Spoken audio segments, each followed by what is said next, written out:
Yeah, thank you, Oren, to make this possible. Last minute improvisational interview somehow. You're welcome. I'm really happy to be here. Yeah. Well, I saw your concert tonight, the second set. You played with your French friend. Yes. Was this pure improvisation? Yeah, absolutely. Yeah, the whole thing was completely improvised. Yeah. Okay. Yeah. And how did it feel to play together like you did? It felt almost the same as having a conversation with Michel, which is, you know, when you think about it, and if you were to think about having a conversation with somebody, and you think, how long can this conversation last? Probably in your mind would probably be less. I mean, unless obviously if it's somebody you really know well and you hang out with every day or whatever regularly, you would have a different answer. But somebody you don't know so well, somebody you haven't seen for a long time, how long would this conversation be when you meet? And with Michel, it's like we're just talking, and it seems like half an hour went past and 4 hours went past. Mm-hmm. And the same with playing music, you know. There was one moment when I felt last night that he wanted to talk a bit about music. Maybe to have a think of like a plan or something. I don't know. Maybe I'm wrong, but I had that impression. Mm-hmm. And I felt that just hanging out. Hey Han. Hi. It's Han Benning. Oh. Han. Hi, sweetheart. Just go ahead. Yeah, okay. I'm here waiting. But there's a incredible film around. Hi. Okay, so the perception of time is a really interesting one, and it's often discussed, and it's a really fascinating topic, especially for musicians. And usually I've got quite good at gauging time. For example, if I'm doing a solo gig and I'm improvising, mm-hmm. I've got a pretty good idea, and they say, oh, we just want you to play for like 45 minutes. I kind of get it, it's like gets to about 40 minutes and I reckon I've got about 5 minutes or something, But today it was not like that. Time seemed to move a lot quicker. Mm-hmm. It was very focused. I think, I think that's what it was. It was to do with the state of mind. Just a very focused state of mind, and very present and attentive. Yeah. And is this also a quality, just in general, of improvisation? To be focused all the time, to be able to react on things that happen just in the moment. Yeah. Is this a quality? I think so, yeah. Okay. I think with Michel, it's like having a conversation, but really engaged conversation. So when you're in conversation with somebody who you love and respect, and you really listen to what they're saying. It's like that. You're just listening to what they're saying. Mm-hmm. Yeah. Well, you are from England. You live in London. Yes. Can you tell me what you like the most at the moment to live in London and to be an English citizen?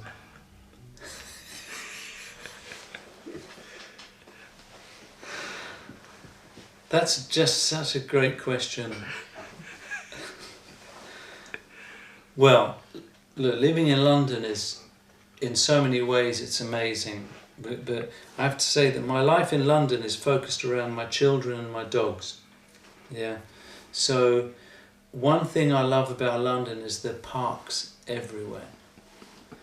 So you can get, even though it's a very busy urban environment, you can get into a green space very easily. And you can listen to birds' song, and you can see many aspects of, there's what I would call urban wildlife. Squirrels and foxes and mice and rats and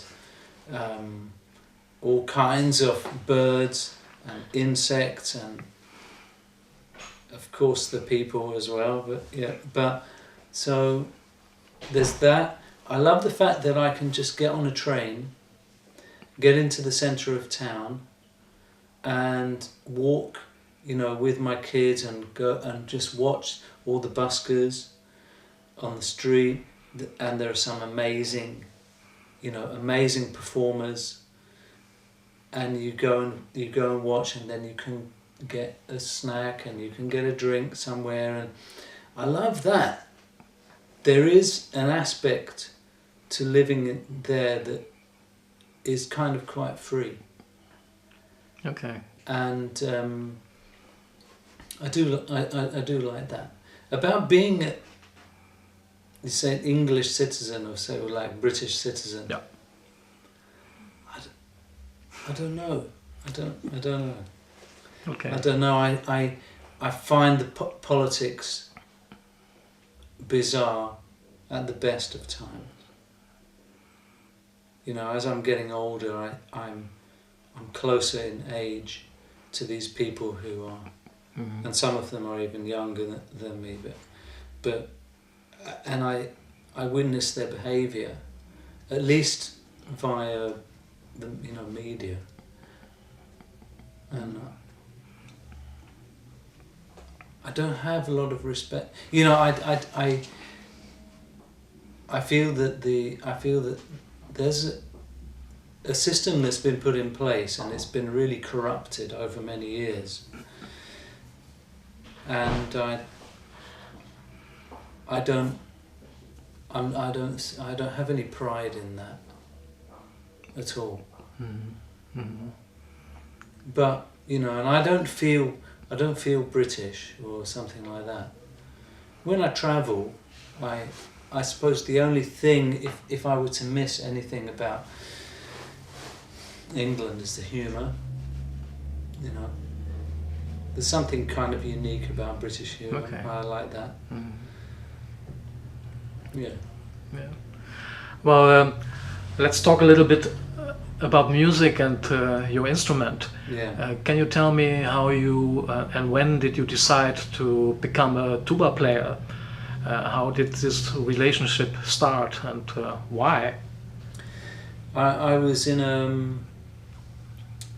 a school in South London that had a lot of problems with discipline of young people. There was a lot of fighting, and there were a lot of great kids there as well. And I made some friends who played in a school band. There was a school jazz band. And they needed a tuba player. And I didn't even know what the tuba was. I just said I would do it. And I remember first seeing the tuba and I thought, oh my God, I think that's a bit big for me. But when I started playing it, all my friends were laughing all the time, and I said, "Yeah, that's it. That's more of the energy I want to be surrounded by." And so my priority became at that point was not about playing the tuba; was about having fun. Okay. And the tuba was pretty, was my way of having fun. That was my route. To having fun. Mm-hmm. Yeah. Can you tell me what your way is playing the tuba? My way of playing the Yes. tuba? Yeah. I don't know. I mean, the way I look at it is I just blow down the tuba. I'm probably not the right person to even ask about my way of playing. Yeah. I don't really know. I have, I try to remember, you know, I always try to keep basic fundamental technique together. Mm-hmm.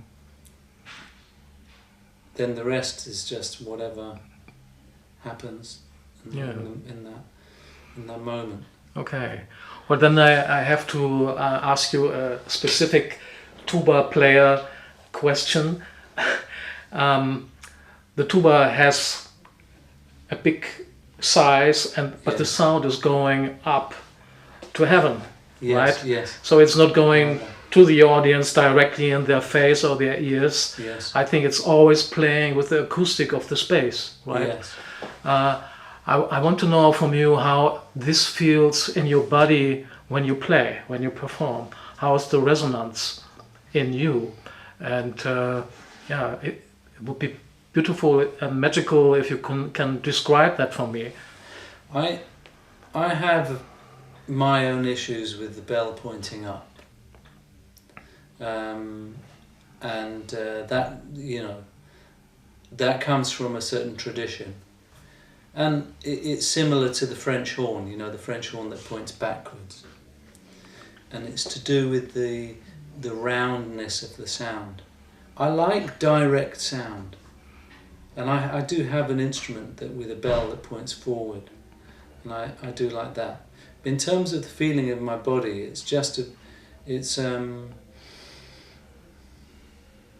I don't know how to describe it. It's like, well, the first thing is to do with the breathing.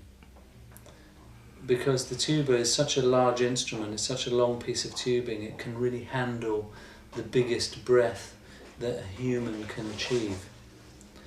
So if you try to take the biggest breath that you possibly can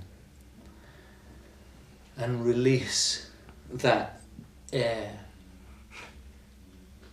and to create a vibration that makes your head ring and makes the space resonate, it's very powerful experience. Mm-hmm. Yeah. I don't know if that's the right way to describe it. Sometimes I do have images in my mind. Mm-hmm. Yeah. Sometimes I imagine, like in the Chinese martial arts, of the great wave. Mm-hmm. When I'm playing and it feels like whoa, or I imagine different elements. I'm sparking a fire now. Mm-hmm. Or I'm going to the core of the earth to draw the hot metal from the earth, and the almost uncomfortable clangy sound it makes as metal is, you know, that hard sound when you hit metal on metal. Like I try, sometimes I do that. I take a piece of my instrument and I hit it against another piece of my instrument, two pieces of metal coming together. It's an uncomfortable feeling. Mm-hmm. Sometimes I imagine the feeling of being on the ground, like the earth and the resonance of the Mm-hmm. planet that we're standing on. Can I transmit that frequency? But most of the time it's just a nice feeling to take a big breath and blow. Mm-hmm. Mm-hmm. Yeah. Yeah. Okay. Well, I think you also compose music. What in composing music is important for you? What do you need to have in a good composition? Especially when you compose music for yourself, your own music, and not for other people. Well, so I don't have technique as a composer. So it has to come from my heart when I write. It has to be an honest feeling. And very often I just write. And I write and I write. And then don't look at the music. And then I leave it. And then I come back sometime later. I would say the majority of the time I go, oh my God, I can't believe I wrote that. Let me make sure to do a big cross over that one so that I know not to even bother looking at that page. Sometimes I go, okay, I'm going to follow the music now until I get to the point, because it's a kind of verbal diarrhea, if you like, you know. It's like the shit comes out and then suddenly something happens. Eventually it's like when I'm not thinking anymore and I'm writing something and it's, okay, I got it. And I say, okay, I can use this material. And then the way that I use the material is as a basis for improvisation. Mm-hmm. So, and it's very connected with storytelling. So it's like you have a story, and when you tell that story, and it could be something to do with your personal experience, something you experienced in your life, and you tell that story, and maybe you connect with the people around you while you're telling that story, and the way that you tell that story will change a bit. And maybe if it's not so important to you to have a true story, maybe you can embellish it. This is what I do as a musician. Mm-hmm. So that's the way that I use the compositions. Okay, yeah. Well, I want to know from you how you met Michel, and I think you know each other for a long time. How did that evolve, and how did you get more close together, playing wise and improvisations also, and the music? Well, Michel, I knew about Michel. He's a few years older than me, and I remember hearing his first CD, and I was very impressed. And I can't even remember exactly how we met, but I remember meeting him in London. I think maybe that was the first time. I'm not sure. Anyway, he'd also heard some things of mine, and so we were exchanging compliments. And then I don't know how much time passed by. I invited him to come and do a workshop in the conservatoire where I was teaching at the time. And he came and he brought the serpent, and was really a great moment, especially for my students. And then we did a gig in a pub in Southeast London, which is a more, quite kind of well known in London in terms of improvising venue. And then his daughter, when his daughter was like, she wanted to leave home and be an au pair. And he called me up and he just said, "Can my daughter be an au pair in your house?" And I said, "No problem." And his daughter, Lise, came and lived with us for, I can't remember, a year or something, when my children were aged 3 and 5. And so we began to connect in a different way, in a more familiar way. And we kind of kept in touch, and there were some gigs that I couldn't do, for example, in Spain. I asked him, and there were some gigs he couldn't do, he asked me to do. So we kept in touch like that. And then Marcel was suggesting, this thing with another tuba player, and I thought about him. Okay. Because I love him. He's an amazing guy. Yeah. Okay. Well, can you tell me what for you is the magic to play with him? Like, just look back at tonight or today. Yeah. I don't know what the magic is, to be honest. I just know that when I'm playing the music, I'm just playing what it's supposed to play at that moment. You know, I don't really. So I don't. It's difficult. It's a really good question, but I think for myself as a performer, I can't view it like that. Otherwise, I don't think I'll be able to play. So, for example, when earlier, like today, we were doing something for the TV thing, and there was something that happened that made me laugh. Yeah, because I suddenly noticed how funny it was. I couldn't play. Because I just laughed. Yeah.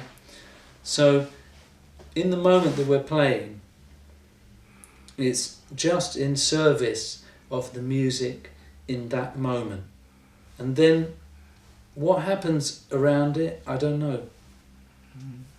I don't know. Yeah. Okay. Well, tonight in the second set, where I was also in the audience, I saw that you changed some things in the instrument, and suddenly your instrument, the tuba, sounded like a flute. What was really amazing, I have to say.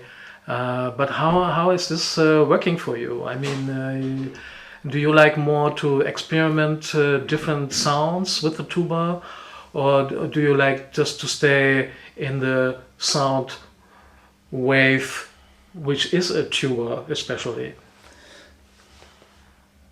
Well, obviously not.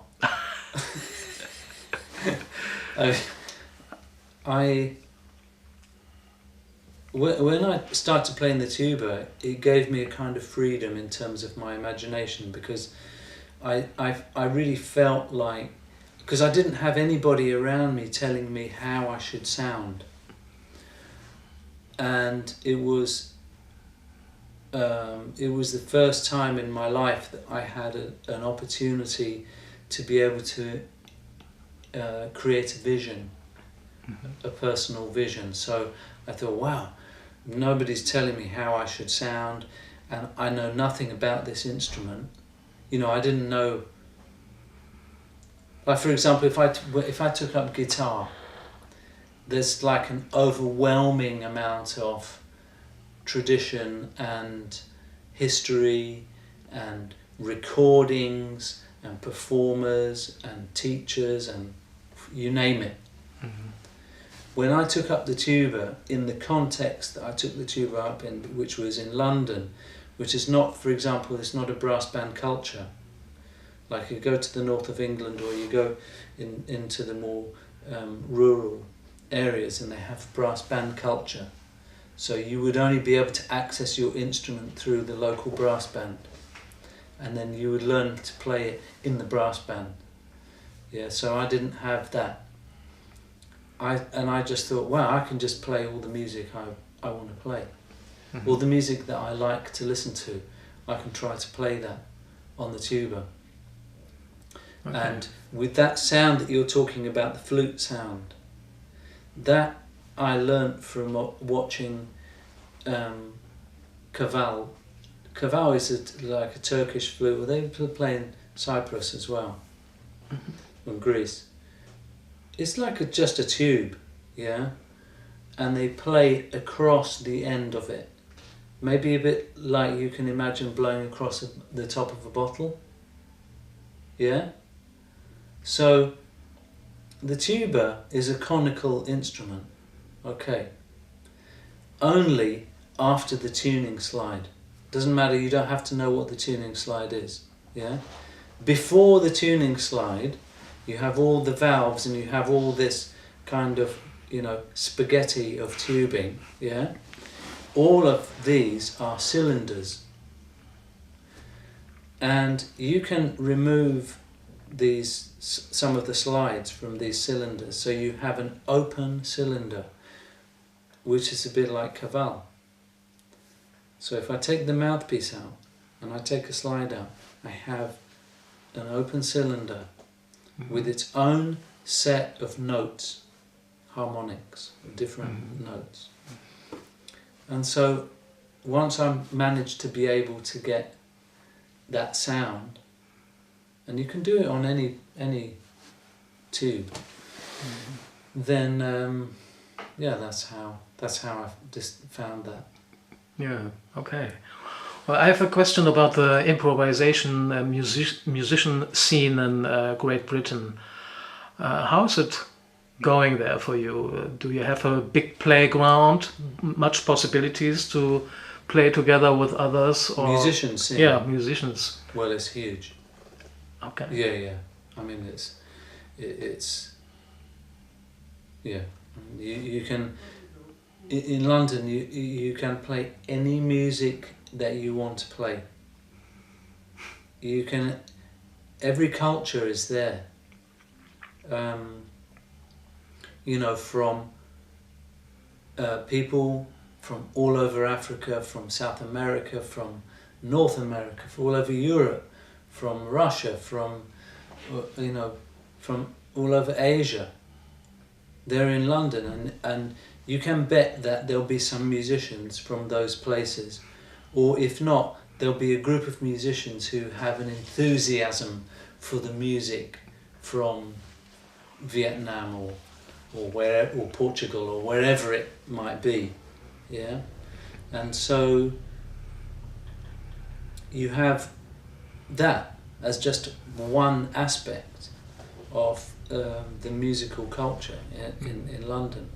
But then you have so many other, you know, you have all the bars and the clubs and the venues, the concert halls and theatres, you have the orchestras, you have the big bands, you have the jazz groups, you have the experimental music, you have the film sessions, the studio work, you have the pop music, you have just anything that you can think of.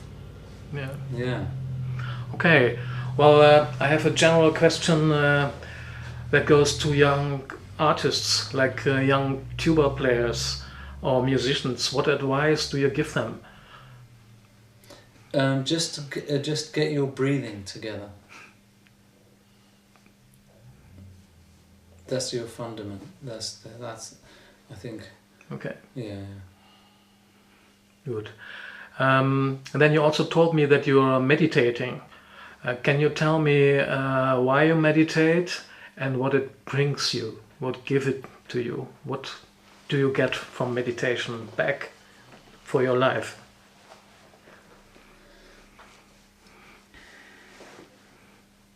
In 1 minute. Well, for me, it's a kind of cleaning of the mind. It's a bit like,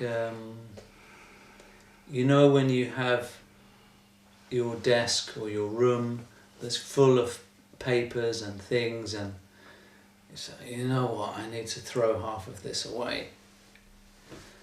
And so the meditation process is a bit like that. You go into those places in your mind and you say, okay, let's clean this, let's get rid of this, let's get rid of that. Mm-hmm. And of course, with the mind, that stuff keeps coming back.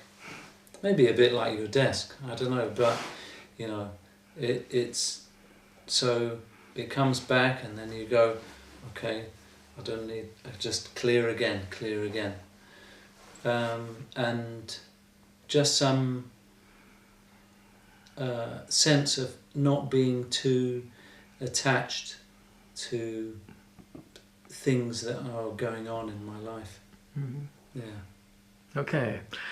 And last question is for me. Can you tell me something funny what you had to face on tour? I mean, you're traveling a lot, you're playing a lot.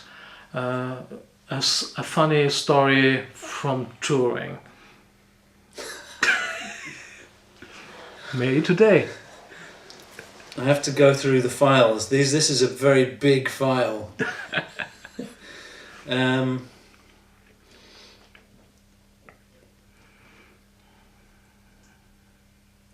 It's funny because what comes to me is a moment.